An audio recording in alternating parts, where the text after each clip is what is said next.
ಕಾಂಗ್ರೆಸ್ನಲ್ಲಿ ಈಗ ಅಧಿವೇಶನ ನಡೀತಾ ಇರುವಂತ ಕಾರಣಕ್ಕೋಸ್ಕರ ಮೇಲ್ನೋಟಕ್ಕೆ ಎಲ್ಲಾ ತೇಪೆ ಹಚ್ಚುವಂತ ಕೆಲಸ ಅಂತೂ ನಡೀತಾನೆ ಬರ್ತಾ ಇದೆ. ನಮ್ಮಲ್ಲಿ ಯಾವುದೇ ರೀತಿಯಾದಂತ ಸಮಸ್ಯೆ ಇಲ್ಲ ಅಂತ. ಆದ್ರೆ ಎಲ್ರಿಗೂ ಗೊತ್ತಿರುವಂತದ್ದೇ ಅಧಿವೇಶನ ಆಗ್ತಿದ್ದ ಹಾಗೆ ಕಾಂಗ್ರೆಸ್ನಲ್ಲಿ ಎಲ್ಲವೂ ಕೂಡ ಬುಡಮೇಲಾಗುವಂತ ಸಾಧ್ಯತೆ ಇದೆ ಅಂತ. ಒಗ್ಗಟ್ಟಿನ ನಡುವೆನೂ ಕೂಡ ಒಳಗೊಳಗೆ ಬಿಕ್ಕಟ್ಟಿರುವಂತದ್ದು ವಾಸ್ತವ. ಸಿದ್ಧವಾಗಿದೆಯಾ ಸೋನಿಯಾ ಗಾಂಧಿ ಸಿದ್ಧ ಸೂತ್ರ ಅನ್ನುವಂತ ಕುತೂಹಲ ಕೂಡ ಇದೆ. ನಿನ್ನೆ ಅಷ್ಟೇ ಸೋನಿಯಾ ಗಾಂಧಿ, ಮಲ್ಲಿಕಾರ್ಜುನ್ ಖರ್ಗೆ, ರಾಹುಲ್ ಗಾಂಧಿ, ಕಾಂಗ್ರೆಸ್ನ ಸಂಘಟನಾ ಪ್ರಧಾನ ಕಾರ್ಯದರ್ಶಿ ಆಗಿರುವಂತ ಕೆ.ಸಿ. ವೇಣುಗೋಪಾಲ್ ಈ ನಾಲ್ವರು ಕೂಡ ಸೇರ್ಕೊಂಡು ಒಂದು ಮೀಟಿಂಗ್ ಅನ್ನ ಮಾಡಿದ್ರು. ಸೊ ಆ ಮೀಟಿಂಗ್ ನಲ್ಲಿ ಪ್ರಮುಖ ನಿರ್ಧಾರಗಳನ್ನ ಕೈಗೊಳ್ಳಲಾಗಿದೆ ಅಂತ ಕೂಡ ಹೇಳಲಾಗ್ತಾರೆ. ಡಿಸೆಂಬರ್ 14ಕ್ಕೆ ಗೊಂದಲಗಳಿಗೆ ಅಧಿಕೃತವಾಗಿ ತೆರೆ ಬೀಳುತ್ತಾ ತಾರ್ಕಿಕ ಅಂತ್ಯಕ್ಕೆ ಹೈಕಮಾಂಡ್ ರೂಪುರೇಷೆಯನ್ನ ಸಿದ್ಧಪಡಿಸಿದೆ ಅಂತ ಹೇಳಲಾಗ್ತಾ ಇದೆ. ನಿನ್ನೆ ಸೋನಿಯಾ ನಿವಾಸದಲ್ಲಿ ಮಹತ್ವದ ಸಭೆ ನಡೆಯಿತು. ಎಐಸಿಸಿ ಅಧ್ಯಕ್ಷ ಮಲ್ಲಿಕಾರ್ಜುನ್ ಖರ್ಗೆ, ಲೋಕಸಭಾ ಪ್ರತಿಪಕ್ಷ ನಾಯಕ ರಾಹುಲ್ ಗಾಂಧಿ, ಕಾಂಗ್ರೆಸ್ನ ಸಂಘಟನಾ ಪ್ರಧಾನ ಕಾರ್ಯದರ್ಶಿ ಕೆ.ಸಿ. ವೇಣುಗೋಪಾಲ್ ಜೊತೆ ಸಮಾಲೋಚನೆಯನ್ನ ಮಾಡಲಾಗಿದೆ. ಸಿಎಂ ಬದಲಾವಣೆ ಮಾಡಿದ್ರೆ ಲಾಭ ನಷ್ಟ ಏನು,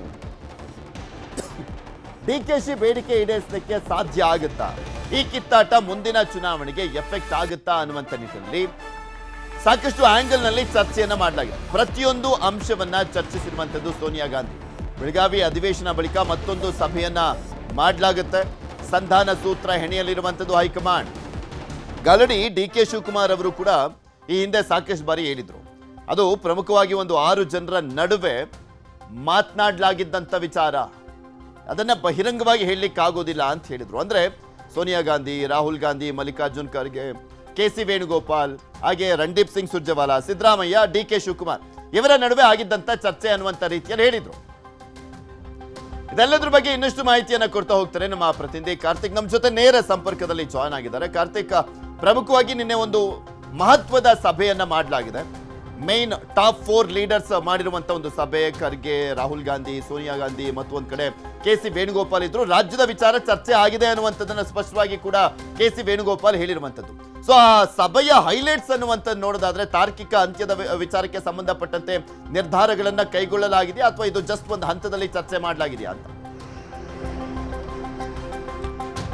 ಪೃಥ್ವಿರಾಜ್, ಪ್ರಮುಖವಾಗಿ ಸಿಎಂ ಬದಲಾವಣೆ ವಿಚಾರಕ್ಕೆ ಸಂಬಂಧಪಟ್ಟಂತೆ ನಿನ್ನೆ ದೆಹಲಿಯಲ್ಲಿ ಸೋನಿಯಾ ಗಾಂಧಿ ಅವರ ನಿವಾಸದಲ್ಲಿ ಒಂದು ಸಭೆ ಆಗಿದೆ. ಈ ಒಂದು ಸಭೆಯಲ್ಲಿ ರಾಹುಲ್ ಗಾಂಧಿ, ಎಐಸಿಸಿ ಅಧ್ಯಕ್ಷರಾಗಿರುವಂತಹ ಮಲ್ಲಿಕಾರ್ಜುನ್ ಖರ್ಗೆ ಅವರು, ವೇಣುಗೋಪಾಲ್ ಅವರು ಕೂಡ ಉಪಸ್ಥಿತರಿರ್ತಾರೆ. ಪ್ರಮುಖವಾಗಿ ನಾಯಕತ್ವ ಬದಲಾವಣೆ ವಿಚಾರಕ್ಕೆ ಸಂಬಂಧಪಟ್ಟಂತೆ ಅಲ್ಲಿ ಚರ್ಚೆಗಳಾಗಿದೆ. ಅದನ್ನು ಸ್ವತಃ ಕೆ.ಸಿ. ವೇಣುಗೋಪಾಲ್ ಅವರು ಕೂಡ ಮಾಧ್ಯಮಗಳಿಗೆ ಹೇಳಿಕೆಯನ್ನು ಕೂಡ ಕೊಟ್ಟಿದ್ದಾರೆ. ಇಲ್ಲಿ ಪ್ರಮುಖವಾಗಿ ಚರ್ಚೆ ಆಗಿರ್ತಕ್ಕಂಥ ವಿಚಾರ ಏನಪ್ಪಾ ಅಂತಂದ್ರೆ, ರಾಜ್ಯದಲ್ಲಿ ನಾಯಕತ್ವ ಬದಲಾವಣೆ ಚರ್ಚೆ ಏನಿದೆಯಲ್ಲ, ಇದು ಮುಂದಿನ ದಿನಗಳಲ್ಲಿ ಪಕ್ಷಕ್ಕೆ ಯಾವ ರೀತಿಯಾಗಿ ಸಮಸ್ಯೆಯನ್ನು ತಂದೊಡ್ಡಬಹುದು, ಅದನ್ನ ಯಾವ ರೀತಿಯಾಗಿ ಬಗೆಹರಿಸಬೇಕು ಅನ್ನುವಂಥ ನಿಟ್ಟಿನಲ್ಲಿ ಚರ್ಚೆಗಳನ್ನು ಪ್ರಮುಖವಾಗಿ ಮಾಡಿದ್ದಾರೆ. ಈಗಾಗಲೇ ಕೆ.ಸಿ. ವೇಣುಗೋಪಾಲ್ ಅವರು ಕೂಡ ರಾಜ್ಯದ ವಿದ್ಯಮಾನಕ್ಕೆ ಸಂಬಂಧಪಟ್ಟಂತೆ ಸಾಕಷ್ಟು ಮಾಹಿತಿಯನ್ನು ಹೊಂದಿದ್ರು. ಅದರಂತೆ ಮಲ್ಲಿಕಾರ್ಜುನ್ ಖರ್ಗೆ ಅವರು ಕೂಡ ರಾಜ್ಯಕ್ಕೆ ಆಗಮಿಸಿ ಒಂದಿಷ್ಟು ಅಭಿಪ್ರಾಯಗಳ ಸಂಗ್ರಹಿಸುವಂತ ಕೆಲಸವನ್ನು ಮಾಡಿದ್ರು. ಇವರಿಬ್ಬರು ಕೂಡ ತಮ್ಮಲ್ಲಿರುವಂತಹ ಮಾಹಿತಿಯನ್ನ ಸೋನಿಯಾ ಗಾಂಧಿ ಅವರ ಮತ್ತು ರಾಹುಲ್ ಗಾಂಧಿ ಅವರ ಮುಂದಿಡುವಂತ ಕೆಲಸವನ್ನು ಮಾಡಿದ್ದಾರೆ. ಜೊತೆಗೆ ರಾಹುಲ್ ಗಾಂಧಿ ಅವರು ಕೂಡ ತಮ್ಮದೇ ಆದಂತಹ ಒಂದಿಷ್ಟು ಸಭೆಯ ಮೂಲಕವಾಗಿ, ಅಂದ್ರೆ ಪ್ರಿಯಾಂಕ್ ಖರ್ಗೆ ಅವರನ್ನ ಭೇಟಿ ಮಾಡಿದ್ರು, ಬಿ.ಕೆ. ಹರಿಪ್ರಸಾದ್ ಅವರನ್ನ ಭೇಟಿ ಮಾಡಿದ್ರು. ಅಲ್ಲಿಯೂ ಕೂಡ ಅವರು ಒಂದಿಷ್ಟು ಮಾಹಿತಿಯನ್ನು ಸಂಗ್ರಹಿಸಿದ್ರು. ಅದೆಲ್ಲ ಮಾಹಿತಿಯನ್ನ ಒಳಗೊಂಡಂತೆ ನಿನ್ನೆ ಸಭೆಯಲ್ಲಿ ಚರ್ಚೆಗಳಾಗಿದೆ. ಜೊತೆಗೆ ಸಾಧಕ ಬಾಧಕಗಳ ಬಗ್ಗೆಯೂ ಕೂಡ ನಿನ್ನೆ ಚರ್ಚೆಯಾಗಿದೆ. ಪ್ರಮುಖವಾಗಿ ಸಿಎಂ ಸಿದ್ದರಾಮಯ್ಯನವರನ್ನ ಸಿಎಂ ಸ್ಥಾನದಿಂದ ಕೆಳಗಿಳಿಸಿದ್ರೆ ಅಹಿಂದ ಮತಗಳು ಯಾವ ರೀತಿಯಾಗಿ ಕಾಂಗ್ರೆಸ್ನಿಂದ ಸ್ಥಾನಪಲ್ಲಟ ಆಗಬಹುದು, ಬಿಜೆಪಿ ಅಥವಾ ಇತರ ಪಕ್ಷಕ್ಕೆ ಯಾವ ರೀತಿಯಾಗಿ ಸಹಕಾರಿ ಆಗಬಹುದು, ಜೊತೆಗೆ ಸಿಎಂ ಡಿ.ಕೆ. ಶಿವಕುಮಾರ್ ಅವರನ್ನ ಸಿಎಂ ಮಾಡಿದ್ರೆ ಅದರಿಂದ ಪಕ್ಷಕ್ಕೆ ಆಗುವಂತ ಲಾಭ ಏನು, ನಷ್ಟ ಏನು, ಒಕ್ಕಲಿಗ ಸಮುದಾಯ ಸಂಪೂರ್ಣವಾಗಿ ಕಾಂಗ್ರೆಸ್ ಜೊತೆಗೆ ಬರುತ್ತಾ ಅಥವಾ ಒಕ್ಕಲಿಗ ಸಮುದಾಯ ಜೆಡಿಎಸ್ ನಲ್ಲೇ ಇರುತ್ತಾ ಅನ್ನುವಂತ ರೀತಿಯಲ್ಲಿ ಕೂಡ ಚರ್ಚೆಗಳಾಗಿದೆ. ಜೊತೆಗೆ ಈಗ ಪ್ರಸ್ತುತ ಇರತಕ್ಕಂತ ಶಾಸಕರ ಸಂಖ್ಯೆಗಳು ಎಷ್ಟಿದೆ, ಅದು ಇಬ್ಬರ ನಾಯಕರ ಬಣದಲ್ಲಿ ಇರುವಂತಹ ಸಂಖ್ಯೆಗಳು ಎಷ್ಟಿದೆ, ಅಂದ್ರೆ ಸಿಎಂ ಸಿದ್ದರಾಮಯ್ಯನವರ ಬಣದಲ್ಲಿ ಹೊಂದಿರುವಂತಹ ಶಾಸಕರ ಸಂಖ್ಯೆ ಎಷ್ಟು, ಸಿಎಂ ಡಿ.ಕೆ. ಶಿವಕುಮಾರ್ ಅವರ ಪರವಾಗಿರುವಂತಹ ಶಾಸಕರ ಸಂಖ್ಯೆ ಎಷ್ಟು, ಸಚಿವರಲ್ಲಿ ಯಾರ್ಯಾರು ಸಿಎಂ ಡಿ.ಕೆ. ಶಿವಕುಮಾರ್ ಅವರ ಪರ ಇದ್ದಾರೆ, ಜೊತೆಗೆ ಬಹುತೇಕವಾಗಿ ಸಿದ್ದರಾಮಯ್ಯನವರ ಪರ ಯಾಕೆ ಅವರು ನಿಂತಿದ್ದಾರೆ ಸಚಿವರು, ಈ ಎಲ್ಲ ಆಯಾಮದಲ್ಲಿಯೂ ಕೂಡ ನಿನ್ನೆ ಚರ್ಚೆಗಳಾಗಿದ್ದಾವೆ. 2028 ಮತ್ತು 2029 ಚುನಾವಣೆಯನ್ನು ಕೂಡ ದೃಷ್ಟಿಕೋನದಲ್ಲಿಟ್ಟುಕೊಂಡು ಅಲ್ಲಿ ಯಾವ ರೀತಿಯಾಗಿ ಎಫೆಕ್ಟ್ ಆಗಬಹುದು ಅನ್ನುವಂತ ನಿಟ್ಟಿನಲ್ಲಿಯೂ ಕೂಡ ನಿನ್ನೆ ಸುದೀರ್ಘವಾಗಿ ಚರ್ಚೆಯನ್ನ ಮಾಡಿದ್ದಾರೆ. ಸೋನಿಯಾ ಗಾಂಧಿ ಜೊತೆಗೆ ನಡೆದಂತ ಚರ್ಚೆಯಲ್ಲಿ ಯಾವುದೇ ರೀತಿಯ ಅಂತಿಮ ನಿರ್ಧಾರವನ್ನು ತೆಗೆದುಕೊಂಡಿಲ್ಲ. ಪ್ರಮುಖವಾಗಿ ಇನ್ನೊಂದು ಸಭೆಯನ್ನ ಮಾಡಿ ಎಲ್ರಿಗೂ ಗೊತ್ತಿರುವಂತ ವಿಚಾರ, ಮತ್ತೆ ಇಡೀ ರಾಜ್ಯಕ್ಕೆ ಗೊತ್ತಾಗುವಂತೆನೂ ಕೂಡ ಡಿ.ಕೆ. ಶಿವಕುಮಾರ್ ಅವರ ಬಣ ಮಾಡಿರುವಂತದ್ದು ಗೊತ್ತಿದೆ. ಅಂದ್ರೆ ಅಧಿಕಾರ ಹಂಚಿಕೆ ಸೂತ್ರ ಅನ್ನುವಂಥದ್ದು ಆಗಿದೆ ಅಂತ. ಮೋಸ್ಟ್ ಪ್ರಾಬಬ್ಲಿ ಇಲ್ಲೊಂದು 3 ಪ್ರಶ್ನೆಗಳು ನಿಲ್ಬಹುದು. ಸಿದ್ದರಾಮಯ್ಯನವನ್ನ ಕಂಟಿನ್ಯೂ ಮಾಡಬೇಕಾ ಅಥವಾ ಸಿದ್ದರಾಮಯ್ಯನವರೇ ಬಿಟ್ಕೊಡಿ ಅಂತ ಹೇಳಬೇಕಾ, ಅಥವಾ ಸಿದ್ದರಾಮಯ್ಯನವರೇ ನೀವು ವಿರೋಧ ಆದ್ರೆ ಇನ್ನು ಎಷ್ಟು ದಿನ ಇರ್ತೀರಾ ಅನ್ನುವಂಥದ್ರ ಬಗ್ಗೆ ಈ 3 ಆಂಗಲ್ ಅಲ್ಲಿ ಮಾತ್ರನೇ ಅಂತ ಕಾಣಿಸುತ್ತೆ ಚರ್ಚೆ ಮಾಡ್ಲಿಕ್ಕೆ ಸಾಧ್ಯ ಆಗೋದು.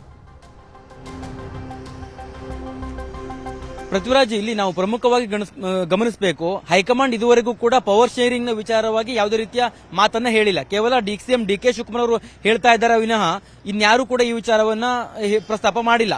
ಕೇವಲ ಹೈಕಮಾಂಡ್ ಯಾವ ನಿರ್ಧಾರವನ್ನು ತೆಗೆದುಕೊಳ್ಳುತ್ತೆ ಆ ಒಂದು ನಿರ್ಧಾರಕ್ಕೆ ನಾವು ಬದ್ಧವಾಗಿರ್ತೇವೆ ಅನ್ನುವಂತ ಹೇಳಿಕೆಯನ್ನ ಮಾತ್ರ ಸಿಎಂ ಸಿದ್ದರಾಮಯ್ಯನವರು ಕೂಡ ಕೊಟ್ಟಿದ್ದಾರೆ. ಆದ್ರೆ ಹೈಕಮಾಂಡ್ ಇದಕ್ಕೆ ಸಂಬಂಧಪಟ್ಟಂತೆ ಪವರ್ ಶೇರಿಂಗ್ ಆಗಿತ್ತು ಅನ್ನುವಂತ ವಿಚಾರವನ್ನ ಇದುವರೆಗೂ ಕೂಡ ಎಲ್ಲಿಯೂ ಕೂಡ ಬಹಿರಂಗಪಡಿಸಿಲ್ಲ. ಆ ಒಂದು ಕಾರಣಕ್ಕಾಗಿ ಈ ನಿನ್ನೆ ನಡೆದಂತ ಸಭೆಯಲ್ಲಿ ಈ ಎಲ್ಲ ಆಯಾಮದಲ್ಲಿಯೂ ಕೂಡ ಚರ್ಚೆಯನ್ನು ಮಾಡಿದ್ದಾರೆ. ಮುಂಬರುವ ಚುನಾವಣೆಗಳನ್ನು ದೃಷ್ಟಿಕೋನ ಇಟ್ಟುಕೊಂಡು, ಜೊತೆಗೆ ಕಾಂಗ್ರೆಸ್ನ ಸಾಂಪ್ರದಾಯಿಕ ಮತಗಳು ಯಾವುದೇ ರೀತಿಯಾಗಿಯೂ ಕೂಡ ಸ್ಥಾನಪಲ್ಲಟ ಆಗಬಾರದು ಅನ್ನುವಂತ ಒಂದು ದೃಷ್ಟಿಕೋನ ಇಟ್ಟುಕೊಂಡು ನಿನ್ನೆ ಸಭೆಯಲ್ಲಿ ಚರ್ಚೆಯನ್ನು ಮಾಡಲಾಗಿದೆ. ಜೊತೆಗೆ ಈ ಒಂದು ಸ್ಥಾನ ಅಂದ್ರೆ ಸಿಎಂ ಸಿದ್ದರಾಮಯ್ಯನವರು ಏನಾದರೂ ಬದಲಾವಣೆ ಮಾಡಿದ್ರೆ ಏನೆಲ್ಲ ರೀತಿಯ ಎಫೆಕ್ಟ್ ಆಗಬಹುದು, ಜೊತೆಗೆ ಸಿಎಂ ಡಿ.ಕೆ. ಶಿವಕುಮಾರ್ ಅವರನ್ನ ಸಿಎಂ ಮಾಡದೇ ಇದ್ರೆ ಆಗುವಂತ ಸಮಸ್ಯೆಗಳೇನು, ಅಥವಾ ಅವರನ್ನ ಸಿಎಂ ಮಾಡಿದ್ರೆ ಪಕ್ಷಕ್ಕಾಗುವಂತ ಲಾಭ ನಷ್ಟದ ಬಗ್ಗೆಯೂ ಕೂಡ ಚರ್ಚೆಯನ್ನು ಮಾಡಿದ್ದಾರೆ. ಜೊತೆಗೆ ಇಬ್ಬರೂ ಕೂಡ ಈಗಾಗಲೇ ಮಾಧ್ಯಮಗಳ ಮುಂದೆ ಹೇಳಿಕೆಯನ್ನು ಕೊಟ್ಟಿರುವಂತ ಕಾರಣಕ್ಕಾಗಿ ಒಂದು ಹಂತಕ್ಕೆ ಇದು ಬಗೆಹರದಂತೆ ಕಾಣಿಸ್ತಾ ಇದೆ. ಅದನ್ನ ಮುಂದುವರಿಸಿಕೊಂಡು ಹೋಗುವಂತ ನಿಟ್ಟಿನಲ್ಲಿ ಯಾವೆಲ್ಲ ರೀತಿಯ ಕ್ರಮವನ್ನು ವಹಿಸಬೇಕು, ಜೊತೆಗೆ ಪವರ್ ಶೇರಿಂಗ್ ವಿಚಾರಕ್ಕೆ ಸಂಬಂಧಪಟ್ಟಂತೆ ಮುಂದಿನ ದಿನಗಳಲ್ಲಿ ಯಾವ ತೀರ್ಮಾನವನ್ನು ಹೈಕಮಾಂಡ್ ತೆಗೆದುಕೊಳ್ಳಬೇಕು, ಜೊತೆಗೆ ಈಗಿರುವಂತಹ ಈ ಒಂದು ರಾಜ್ಯದಲ್ಲಿ ಈಗಿರುವಂತಹ ಪರಿಸ್ಥಿತಿ ಯಾವ ರೀತಿಯಾಗಿದೆ, ರಾಜಕೀಯದಲ್ಲಿ ಅದು ಎಷ್ಟರ ಪ್ರಮಾಣದಲ್ಲಿ ಸಿಎಂ ಪರವಾಗಿ ಹಾಗೆ ಸಿಎಂಗೆ ಇಷ್ಟು ದಿನನೂ ಕೂಡ ಬೆನ್ನೆಲುಬಾಗಿ ನಿಂತಿರುವಂತದ್ದು ಅಂದ್ರೆ ಅದು ಅಹಿಂದ ವರ್ಗ. ಸಿಎಂ ಶಕ್ತಿ ಏನಪ್ಪಾ ಅಂದ್ರೆ ಸಿದ್ದರಾಮಯ್ಯನವ್ರದ್ದು ಅದು ಅಹಿಂದ ವೋಟ್ ಬ್ಯಾಂಕ್ ಅನ್ನುವಂಥದ್ದು ಎಲ್ರಿಗೂ ಗೊತ್ತಿರುವಂತ ವಿಚಾರಣೆ. ಈಗ ಸಿಎಂ ಬದಲಾವಣೆ ಬೇಡ ಅಂತ ಇದ್ದಾರೆ ಲೀಡರ್ಸ್, ಯಾಕಂದ್ರೆ ಅಹಿಂದ ವೋಟ್ಗಳು ಕೈ ತಪ್ಪುವಂತ ಆತಂಕವನ್ನ ಅವರು ವ್ಯಕ್ತಪಡಿಸ್ತಾ ಇದ್ದಾರೆ.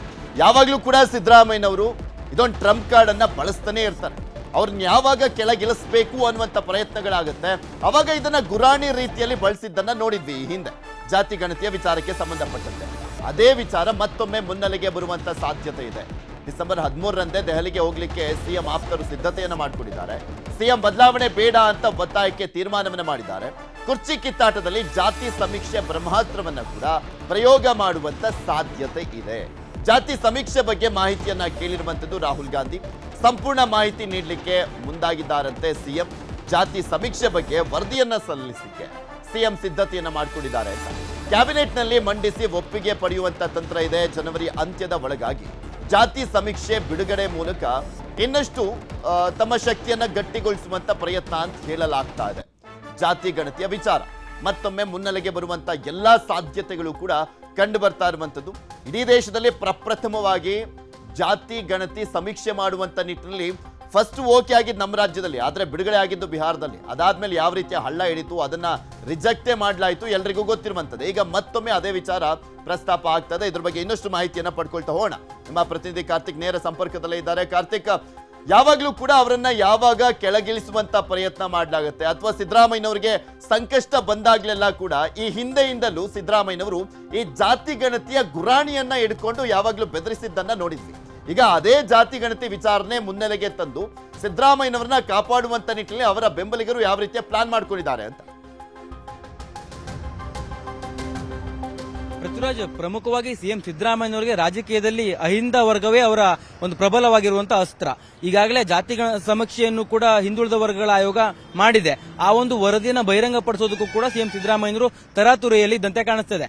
ಜನವರಿಯ ವೇಳೆಗೆ ನಾಯಕತ್ವ ಬದಲಾವಣೆ ಅನ್ನುವಂಥ ಚರ್ಚೆಗಳೀಗ ಆರಂಭ ಆಗಿದ್ದಲ್ಲ, ಅದೇ ಒಂದು ಕಾರಣಕ್ಕಾಗಿ ಜನವರಿಗೂ ಮೊದಲೇ ಈ ಒಂದು ಜಾತಿ ಸಮೀಕ್ಷೆಯ ವರದಿಯನ್ನು ಬಹಿರಂಗಪಡಿಸಿ ಅದರಲ್ಲಿರ್ತಕ್ಕಂಥ ಮಾಹಿತಿಯನ್ನು ಬಹಿರಂಗಪಡಿಸಿದ್ರೆ ಅಹಿಂದ ವರ್ಗದ ಸಂಖ್ಯೆಗಳೆಷ್ಟು ಅನ್ನುವಂಥದ್ದು ಬಹಿರಂಗ ಆಗತ್ತೆ. ಈ ಮೂಲಕವಾಗಿ ಸಿದ್ದರಾಮಯ್ಯನವರನ್ನ ನಾಯಕತ್ವದಿಂದ ಬದಲಾವಣೆ ಮಾಡಬೇಕಾದಂತ ಒಂದು ಪರಿಸ್ಥಿತಿ ಎದುರಾದ್ರೆ ಅಹಿಂದ ವರ್ಗದ ಸಂಖ್ಯೆ ಎಷ್ಟಿದೆಯಲ್ಲ ಇದು ಕಾಂಗ್ರೆಸ್ ಇಂದ ಹೋಗುತ್ತೆ ಅಥವಾ ಕಾಂಗ್ರೆಸ್ ಇಂದ ಬೇರೆ ಪಕ್ಷಕ್ಕೆ ಹೋಗುವಂತ ಸಾಧ್ಯತೆ ಇದೆ ಅನ್ನುವಂಥದ್ದು ಕೂಡ ಚರ್ಚೆಯಲ್ಲಿ ಬರುತ್ತೆ. ಈ ಎಲ್ಲಾ ಒಂದು ಕಾರಣಕ್ಕಾಗಿ ಸಿಎಂ ಸಿದ್ದರಾಮಯ್ಯನವರು ಈಗ ಜಾತಿ ಗಣತಿ ಅಸ್ತ್ರವನ್ನ ಈಗ ಪ್ರಯೋಗ ಮಾಡುವಂತ ಎಲ್ಲಾ ರೀತಿಯ ಒಂದು ಪ್ರಯತ್ನಗಳನ್ನ ಮಾಡ್ತಾ ಇದ್ದಾರೆ. ಪ್ರಮುಖವಾಗಿ ರಾಹುಲ್ ಗಾಂಧಿ ಅವರು ಕೂಡ ಈ ಒಂದು ಜಾತಿ ಸಮೀಕ್ಷೆ ವಿಚಾರದಲ್ಲಿ ಅವರು ಅಂದ್ರೆ ಅದರ ಪರವಾಗಿ ಇರ್ತಕ್ಕಂಥವ್ರು. ದೇಶದಾದ್ಯಂತವೂ ಕೂಡ ಜಾತಿ ಸಮೀಕ್ಷೆ ಆಗಬೇಕು ಅನ್ನೋ ನಿಟ್ಟಿನಲ್ಲಿ ಸಾಕಷ್ಟು ಹೇಳಿಕೆಗಳನ್ನು ಕೊಡ್ತಾ ಇದ್ರು. ಅದಾದ ನಂತರದಲ್ಲಿ ಕೇಂದ್ರ ಸರ್ಕಾರವು ಕೂಡ ಈಗ ಜಾತಿ ಸಮೀಕ್ಷೆಯನ್ನ ಮಾಡೋದಕ್ಕೆ ಒಪ್ಪಿದೆ. ಅದನ್ನು ಬಹಿರಂಗವಾಗಿ ಅವರು ಘೋಷಣೆಯನ್ನು ಕೂಡ ಮಾಡಿದ್ದಾರೆ. ಈ ರೀತಿಯಾಗಿರುವಂತ ರಾಹುಲ್ ಗಾಂಧಿ ಅವರ ಒಂದು ಮನಸ್ಥಿತಿ ಇದೆಯಲ್ಲ ಅದು ಸಿದ್ದರಾಮಯ್ಯನವರಿಗೆ ವರದಾನ ಆದಂತೆ ಕಾಣಿಸ್ತಾ ಇದೆ. ಅದೇ ಒಂದು ಕಾರಣಕ್ಕಾಗಿ ಜನವರಿಯ ಒಳಗಾಗಿ ಈಗ ನಡೆದಿರುವಂತಹ ಜಾತಿ ಸಮೀಕ್ಷೆಯ ವರದಿಯನ್ನು ಬಹಿರಂಗಪಡಿಸಿ ರಾಜ್ಯದಲ್ಲಿರುವಂತಹ ಅಹಿಂದ ವರ್ಗಗಳ ಸಂಖ್ಯೆ ಎಷ್ಟು ಅನ್ನುವಂಥದ್ದನ್ನ ಬಹಿರಂಗಪಡಿಸಿದ್ರೆ ಅದು ಸಿಎಂ ಸಿದ್ದರಾಮಯ್ಯನವರಿಗೆ ಖಂಡಿತವಾಗಿಯೂ ಕೂಡ ವರದಾನ ಆಗುತ್ತೆ. ಅದೇ ಒಂದು ಕಾರಣಕ್ಕಾಗಿ ಸಿಎಂ ಸಿದ್ದರಾಮಯ್ಯನವರು ಈ ಒಂದು ವರದಿಯನ್ನು ಬಹಿರಂಗಪಡಿಸುವಂತಹ ಎಲ್ಲಾ ಒಂದು ಸಿದ್ಧತೆಯನ್ನು ಮಾಡ್ಕೊಳ್ತಾ ಇದ್ದಾರೆ. ಇದರ ಜೊತೆಗೆ ಅಹಿಂದ ಸಚಿವರಿರಬಹುದು ಅಥವಾ ಸಿಎಂ ಸಿದ್ದರಾಮಯ್ಯನವರಿಗೆ ಬೆನ್ನೆಲುಬಾಗಿರ್ತಕ್ಕಂಥ ಸಚಿವರುಗಳು ಕೂಡ ಈಗ ರಾಹುಲ್ ಗಾಂಧಿ ಅವರನ್ನ ಭೇಟಿ ಮಾಡಿ ಅಲ್ಲಿ ಒಂದಿಷ್ಟು ಮನವರಿಕೆಯನ್ನ ಒಂದಿಷ್ಟು ಬೇಡಿಕೆಯನ್ನು ಇಡುವಂತ ಕೆಲಸವನ್ನ ಮಾಡೋದಕ್ಕೆ ಸಿದ್ಧತೆಯನ್ನು ಕೂಡ ಮಾಡ್ಕೊಳ್ತಾ ಇದ್ದಾರೆ. ಸತೀಶ್ ಜಾರಕಿಹೊಳಿ, ಪರಮೇಶ್ವರ್ ಸೇರಿದಂತೆ ಇನ್ನಿತರ ಸಿಎಂ ಸಿದ್ದರಾಮಯ್ಯನವರ ಬಣದಲ್ಲಿ ಗುರುತಿಸಿಕೊಂಡಿರ್ತಕ್ಕಂಥ ಸಚಿವರು ದೆಹಲಿಗೆ ಡಿಸೆಂಬರ್ 13ರಂದು ತೆರಳಿ ಅಲ್ಲಿ ರಾಹುಲ್ ಗಾಂಧಿ ಅವರನ್ನ ಅಥವಾ ಹೈಕಮಾಂಡ್ ನಾಯಕರನ್ನ ಭೇಟಿ ಮಾಡಿ ಯಾವುದೇ ಕಾರಣಕ್ಕೂ ಸಿಎಂ ಸಿದ್ದರಾಮಯ್ಯನವರನ್ನ ಬದಲಾವಣೆ ಮಾಡಬೇಡಿ ಅನ್ನುವಂಥ ಒತ್ತಡವನ್ನು ಹೇರೋದಕ್ಕೂ ಕೂಡ ಈಗ ಸಿದ್ಧತೆಯನ್ನು ಮಾಡ್ಕೊಳ್ತಾ ಇದ್ದಾರೆ. ಒಂದ್ ಕಡೆ ಜಾತಿ ಗಣತಿಯ ವರದಿಯನ್ನು ಬಹಿರಂಗಪಡಿಸೋದಕ್ಕೆ ಸಿಎಂ ಸಿದ್ದರಾಮಯ್ಯನವರು ಸಿದ್ಧತೆಯನ್ನು ಮಾಡ್ಕೊಳ್ತಾ ಇದ್ದಾರೆ. ಇನ್ನೊಂದು ಕಡೆ ಸಿಎಂ ಸಿದ್ದರಾಮಯ್ಯನವರ ಆಪ್ತ ಬಣವು ಕೂಡ ಹೈಕಮಾಂಡ್ ಮೇಲೆ ಒತ್ತಡವನ್ನು ಹೇರಿ ಸಿಎಂ ಸಿದ್ದರಾಮಯ್ಯನವರನ್ನ ಸಿಎಂ ಸ್ಥಾನದಲ್ಲಿ ಮುಂದುವರಿಸುವಂತ ನಿಟ್ಟಿನಲ್ಲಿ ಒಂದಿಷ್ಟು ಪ್ರಯತ್ನಗಳನ್ನ ಮಾಡ್ತಾ ಇದೆ. ಪೃಥ್ವಿರಾಜ್.